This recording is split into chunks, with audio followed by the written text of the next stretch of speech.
So now we find that we are capable of inventing the instrumentalities that we need to achieve our objectives. But in those earlier days of physical development followed the decision, the unconscious decision perhaps, to go in one direction as compared to another direction. Well, it is obviously the brain that now drives us. The brain, which is the organ which we have developed, which allows us to avoid specialization. It is the brain which we develop the wings of the birds with air flight. It is through our brains that we came up with the idea of perhaps riding a horse to match the speed of the cheetah, because our own legs could not carry us rapidly enough. It is our brain which has allowed us to develop the internal combustion engine and to see the possibilities of mass flight on interstates to escape our crushing cities. So it is the brain that is that instrument that has allowed us to escape the what Eiseley calls the oblique corner of evolution, which leads us into extinction. So what's the next step? We've got a chapter here on the future of man. Eiseley doesn't seem to escalator. We're going to just continue to be uninterrupted in our progress, does he? Huh? Him differently from me, Bing, but I don't think that he sees evolution as, nor do I think that he sees it as an elevator. You get on at the ground floor, or maybe you get down at the, you just escalate uninterrupted to the top level and nothing gets in your way. So where are we now? He talks about outer space, and he talks about where we're going from here. He in the later book called "It" looks at mankind in the 20th century.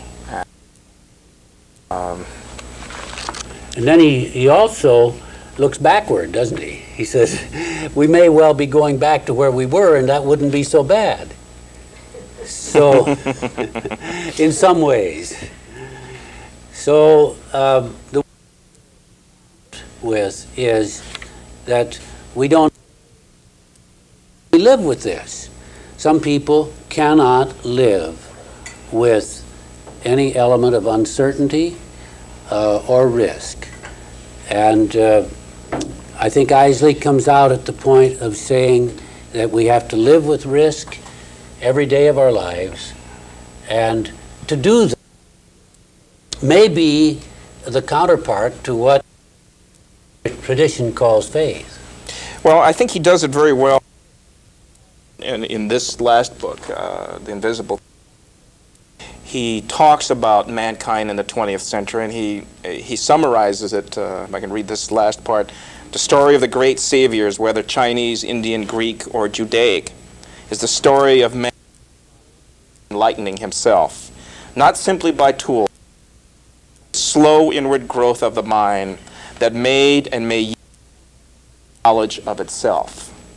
The poet reach from a point near the sky, then all surrounding objects down to the earth, and into the dark, wet sun, where neither is of use. Without it, there can be no survival of man. Man himself must be his last magician. He must seek his own way home.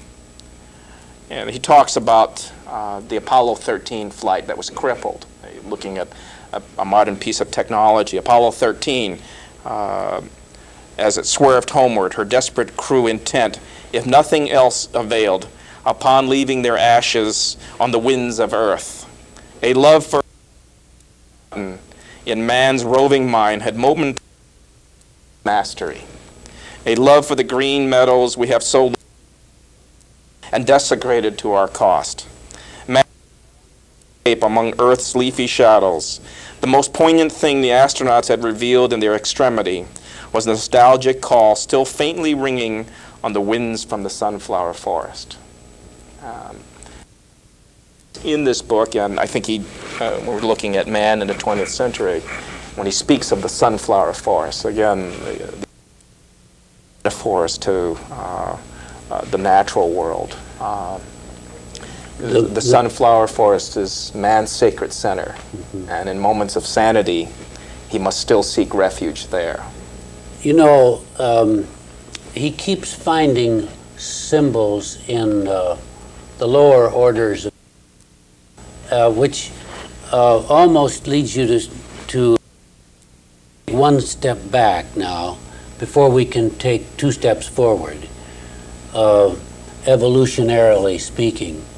Or maybe 2 steps back in order to take 1 step forward.